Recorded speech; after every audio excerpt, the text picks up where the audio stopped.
Thank you. First of all, guys, thank you very much for inviting me to speak to you this evening. I think some of you are probably wondering, just from the first kind of sentence in the presentation, what is a credit union? So can I have a show of hands if anybody knows what one is? Okay, so that's better than I thought it was, actually. So like a lot of kind of mutual and cooperative financial services, they tend to kind of fly under the radar to point. So the idea of a credit union is very, very simple. You know, it's almost like real old school banking, which all the banks now want to go back to. So we won't lend to people against the people who save with us. And the idea of a credit union is we encourage not only for people to borrow money from us at more reasonable rates, but we also encourage them to save a small amount against any borrowings they have. So we've always kind of built in that virtuous circle of people understanding there's a lot of the kind of members we deal with today that actually don't need a loan. You know, they need £300 at Christmas, and we can enable that for them. At the minute, what we're seeing is, you know, there's a lot of very aggressive market entrants, people like Wonga, you know, Sunny, all these different kind of people charging thousands of % APR, and some people have no option but to go to them because a mainstream lender won't touch them for whatever reason. And again, to bring it back a little bit, I think the co-op came to the last talk you had here. You know, the idea of a co-op is to really address market failure. I wouldn't necessarily say there is market failure at the minute because these people are served by financial services, but they're served by the wrong people in the wrong way. And it should never be all about the bottom line. We have a social goal to meet. We have people who in some cases desperately need our help, and we need to do this. So this is really new, guys. You know, we're a fintech startup. We've been operating for 3 weeks. And I'll give you a little bit of background on kind of who we are and what we do over the next few slides. So Retail Cure was founded in 2013. So this was very much kind of tied into the scandal with the Church of England, bizarrely. So the Church of England had embarrassingly for them gone out and said, we don't like Wonga, we don't like the payday lenders. And then when someone had looked at it, guess what? They were actually investing in them. So it is funny. So they'd said at that point they would set up the church's credit union. The retail trust at that point decided probably for the people who work in retail. So we have more than 5 million people who work in retail in the UK. A lot of them are not as well paid as they maybe should be. And we're seeing many of them are having to, unfortunately, rely on payday loans. That's causing problems we'll talk about a little bit later in terms of stress, time off, all that kind of stuff. So we're very much there to say to anybody in the UK who works for a retailer, we can help them either with their savings or with their loans. It's been a little bit of a long and painful birth. So again, there's not so many of you know about credit unions, even less of you will have heard of something called QEP. But QEP was a £40 million investment that the Department of Work and Pensions released into the credit union movement in the hope that they would be able to modernise. So what's really held up credit union growth in the UK up until today has been they've been very reliant on kind of word of mouth from members who've always been members. So this is people who have always gone to the credit union. The issue with that is it's a very, very knotty customer experience. You know, they don't tend to have apps. They don't tend to have any internet access.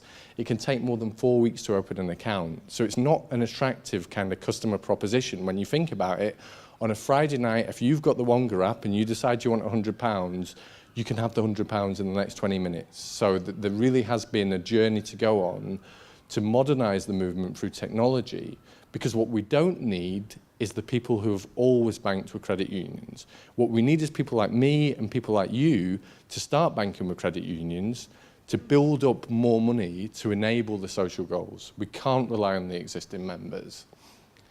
So there's 7 million people in the UK who are kind of trapped into this cycle of high-cost credit, which is a fairly shocking statistic when you think, you know, that's more than 10% of the entire population. You know, a lot of these people up until today have no real safe options. If their friends and family won't help them, there's nobody else who will.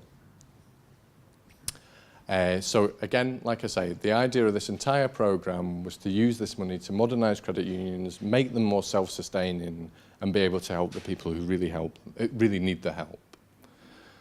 How we do business, so what you'll have seen is you'll have heard, I'm sure your own bank say this, fairness, trust, transparency, yeah? Yeah? This guy's bank doesn't, but you're probably a Barclays customer, yeah? We truly are. You know, it's almost like when I talk to the regulator, what I want to say is you don't need to see my documentation. My products are so simple and so easy to understand, I don't need 100 pages of small print. It's that easy.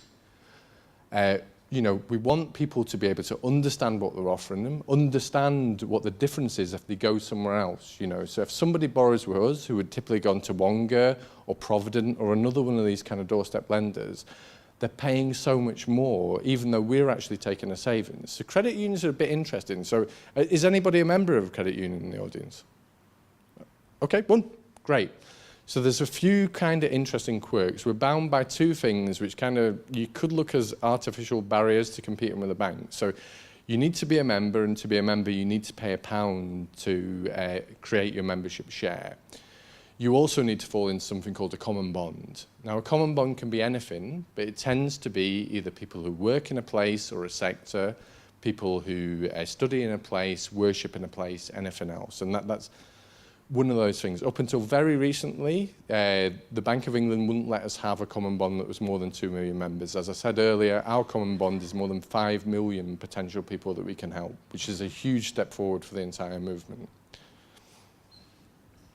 These are some of our partners who've signed up for us. So we've been very lucky. We've been backed by some kind of industry heavy hitters. So Theo Profitis at the Theo Profitis Group, you'll notice some of his companies. I think he's got a big poster of himself up in Ryman's at the top of Oxford Road. That's Theo. We've also got, you know, some great businesses. You know, again, on the cooperative aspect, we've got John Lewis and Waitrose. They're member-owned co-ops, so they're a little bit different to a lot of co-ops, but they're there. We've got Next, we've got Morrison, we've got Iceland. So we're really proud to be able to help these people. And more than that, to understand these partners understand that there are staff that they're doing things for. So a lot of these retailers are actually giving salary advances, probably no more than £200 a month, but for people who have, for whatever reason, kind of run out of money that month, and they're doing that. We step in it a little bit beyond that, but not much. So about £250, we will start lending to those people who work for these companies. What's important to note is we don't only deal with these. This is any retailer in the UK we will deal with. What makes it a lot easier for these partners is we'll actually take it from the payroll. So the people actually, it's like your student loan if you had one of those. They never see the money. You know, it's taken out of their payroll. They get that. There you go, which is, I wouldn't say unique, but we're one of only very, very few companies that offer that. How we do, so this is, you're kind of thinking, Dave, this is all very well, a history of credit unions, your own company, how the hell do you do it? So this is one of the ways. So as I've said before, you know, credit unions traditionally not technology savvy, a lot of things run on pieces of paper. We're one of only a handful of credit unions in the UK at the minute that offer a full banking app. So this is, I mean, I bank with a co-op bank because I'm probably like a lot of you, I don't want to bank with PLC. This app that we've brought online in the last couple of weeks is actually better than the co-op bank app, if I can say that. It's fully plugged into the UK payment system, so you can trigger a direct debit, you can trigger a payment anywhere. Other than the lack of plastic, this is a fully working bank account for people. So this will let people do anything they like, so you can see we've got some payments examples, transfer examples. What you can't probably see, because it'll be small, is, you know, people can actually apply for other products. So once somebody is a member of the credit union, they can actually apply for a loan via the app, which is really kind of game-changing in terms of they would have never been able to do that even, well, before 3 weeks ago. We've also got a website. Again, the app's only available on Android and iOS. So actually, let's do this, because I love to have this debate, because I have it all the time in terms of why aren't we doing Microsoft? Why aren't we doing this? Who's iPhone? Okay, who's Android? Okay, so I think we'd cover everyone in the room, which is actually really good. But the website will render on any phone, I think, other than BlackBerry. BlackBerry it doesn't like. I once was given a BlackBerry. I've never thanked the person who gave it to me. And again, you know, this lets people manage their entire account. So what's really interesting about us is we're not like a typical credit union. So the typical credit unions is people turn up in the office, they bring checks, they bring cash, they do all that stuff. We're almost trying to be a completely online proposition. So I'm not saying we don't want to speak to our members, we'd love to speak to our members, but everything they need to do, we want to give them the tech to enable them to do. So, you know, you want to make a payment, you don't have to speak to us. You want to apply to a product, actually, you never need to speak to us. You know, everything is driven online via the app. and via the website. So it's an interesting model, and it's a bit of a scary model, because I still wonder one day there'll be a ding-dong on the bell in the office and someone standing there with a check. But we're doing everything we can to kind of make people realise there's no need to speak to, actually no need to speak to us unless you want to. Johnny, who's sitting at the back there, he's our member services manager. He deals with questions every day. You know, so there's people emailing about, how's my account app going on? Did you get my common bond verification? And we can do all this in the app. So what's really interesting is, you know, if somebody has a retail pay slip, they can take a picture on their phone, take a picture on their tablet, and that's uploaded into us. We can check who they work for, their national insurance number, and then we know their VAT, and then the account's done. Typically, I think in even banks and building societies, you're talking about more than a week to open an account. At the minute, even though there's basically only me and Johnny and 2 others in the office, we're opening accounts within a 24-hour SLA. So it's really kind of, you know, what's held credit unions back in the past has been a lot of these naughty customer experiences. We're smashing that at the minute.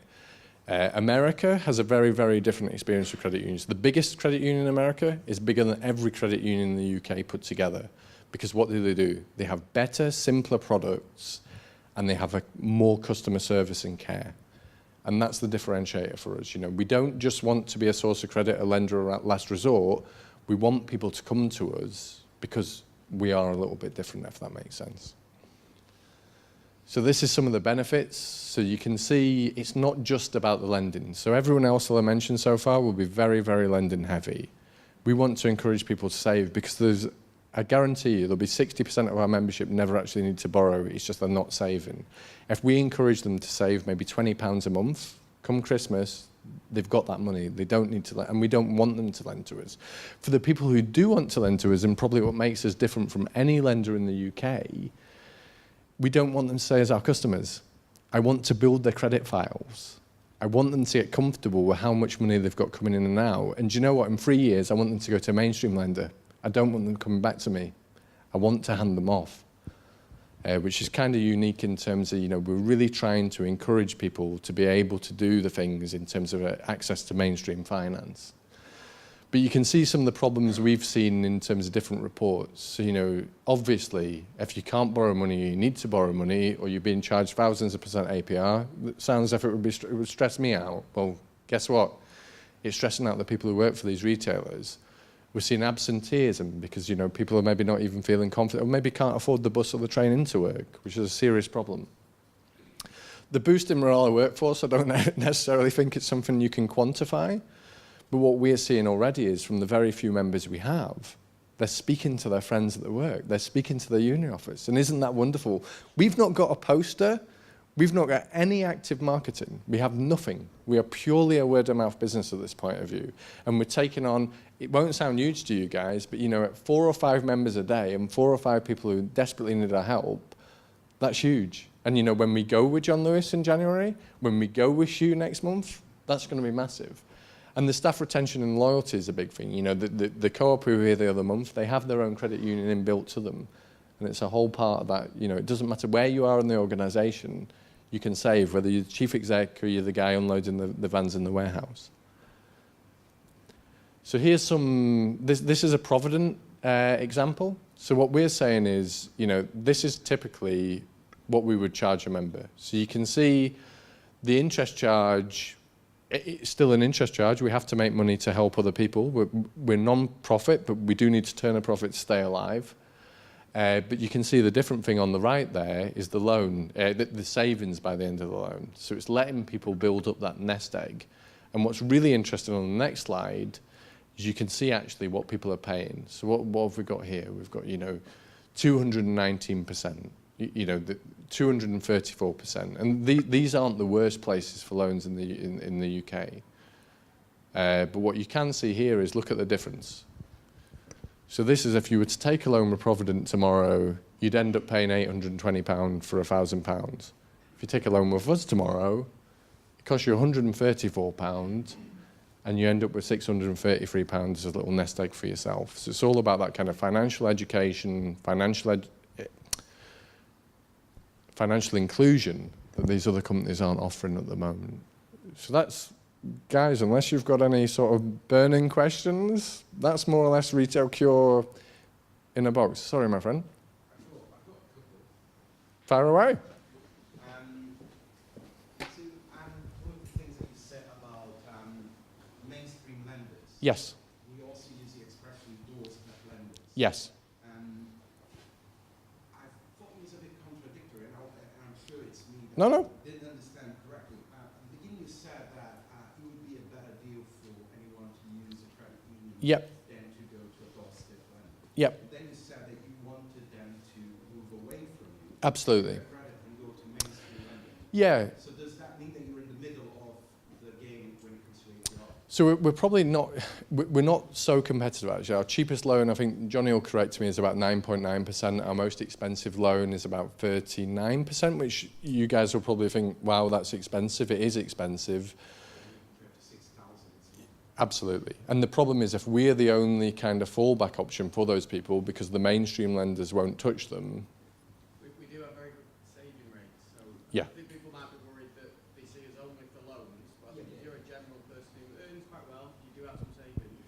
We have our normal account is 0.5%, which is very competitive now. Our term deposit is 1.5%. So we are very competitive in terms of saving. We want to encourage maybe people that don't need to take a loan to come and join us, come and tell people how good we can be. You might not want a loan from us. Yeah. But there are a lot of people, we are the best option for them. And you might tell people at work, oh, join them, save for them. You might not know that they actually need to loan with us.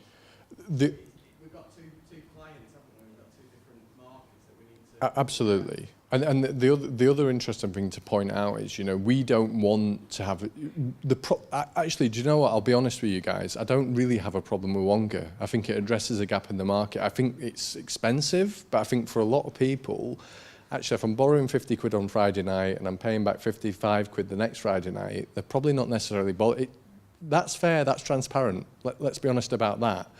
The problem with Wonga is when it becomes a structural source of credit. So when people are going back to Wonga time and time again, we never want to encourage that. You know, we want to be, you can build your credit file, your experience score will increase, and then we're handing you somewhere that's a bit cheaper than us. Can I ask you another one? Of course. So I used to work with online financing, and one of the things that you said is that you can do everything on mobile. Yep. And I remember reading data that there was kind of like 25% on each extreme in terms of coming from a customer experience and user experience. 25% of people, roughly, would prefer never to talk to a human. Yep. And the other extreme would be very hands-on. They would like to talk to a person. They don't feel comfortable without Absolutely. a person.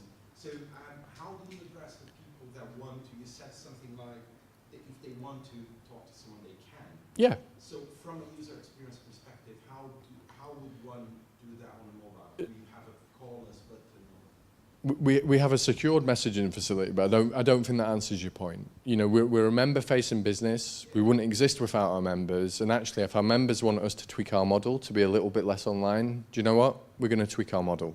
However that is, whether that's a pop-up in shops, and you know, we can run a bank. Literally, you'll hear the phrase "a bank in a box" a lot. If Johnny turns up with his PC, that's the bank. I think another point is a lot of the messages I get, the goodwill and the feedback from customers, it turns into a nice little chat we have. I find out what they're doing in the day when they're working.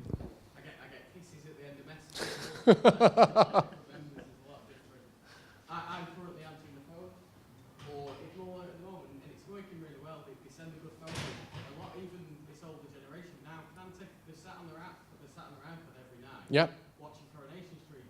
They're bloody good at sending a photo to if you want one. I need a picture of your payslip. It's there in 2 seconds. Yeah. It's actually the younger ones that I'm struggling to. I need this from you. Can you give Well, the worst picture we ever had was Theo's underling, wasn't it? Theo's gimp sends the picture. It's the worst picture I've ever seen in my life. 35, sat watching Coronation Street. She knows how to use her iPad. Yeah. She's playing whatever game she's playing, watching whatever and tweeting about it. She's very good now. I think it's a surprise. The reason is that if you don't watch Coronation Street, you're an idiot.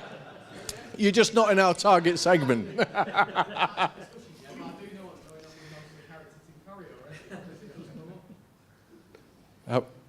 Oh, I was just saying the models aim towards people that work in retail. yeah, I think if you adapted that and aimed it towards people who are deprived, yeah. and you would reach an audience that would do so much social good. I think you're absolutely spot on. The biggest problem we have from a perspective from the homeless outreach group is people don't have access to banks. They can't get a current account with the current credit rating. And we was talking about a model similar to what you're doing that was ethical, so that we can build a safety net for the transition of universal credit. Yep. Because basically what we're doing now, the government is giving somebody with mental health issues a month's rent and a month's benefit. And then if you give them £1,200, they're going to be a weekend millionaire and they're going to have no housing by Monday. Yep. So something like this could save so many lives and could stop, could reduce numbers. I agree with you, and this is a problem, like I said earlier, about the way the regulator treat us. You know, we couldn't have a common bond in terms of people who are deprived because it would be very difficult to prove that. You know, at the minute we have to prove it in terms of a pay slip. A lot of the community credit unions can do it by people's postcodes, but we've no way to do that. So what I would like to see is, and where I kind of hope we're kind of the first of a wave, why is this just for retail? You know, where's the one, NHS Scotland, a great credit union, brilliant, that already exists. But there's so many other industries, you know, we could all name jobs we've had maybe when we were younger, other things, you know, where actually if you fall into that common bond, you could help those people. And I hope very much that, you know, what we're building today, it doesn't just help us, it doesn't help our members, it's a real model for other people in other industries to follow. I appreciate it's really early days for your app, but what's your anticipated sort of credit default rate as say, a standard commercial bank? I mean, I have to be careful what I say because I fall out with accountants every day. I've worked in banks for 15 years. I've got the scars to prove it. Our expected default rate is only 5%, believe it or not, which is well manageable within our kind of balance sheet and risk appetite and everything else. So it's not awful. We know we're dealing with a subprime segment, and we're treated as a subprime lender by the regulator. So, you know, we have to hold 10% of Tier 1 capital ratio from day one, you know, which is normally what happens to only a distressed bank in effect. It needs managing, but obviously we're not. The real difference I want to get home to you guys is, you know, it isn't the case someone can't pay a loan and we absolutely, we sell the debt and there's people knocking on the door. We don't do that at all. That isn't our model. Even with people we can't lend to, you know, what do we do? You know, we have the links with the retail trust, and what do? You know, if people are in real need, we'll refer them to them and they can get a bursary from retail trust, which is a non-payable amount of money, which hopefully, you know, gets them out of the hole they're in. So we're very, very different in terms of that.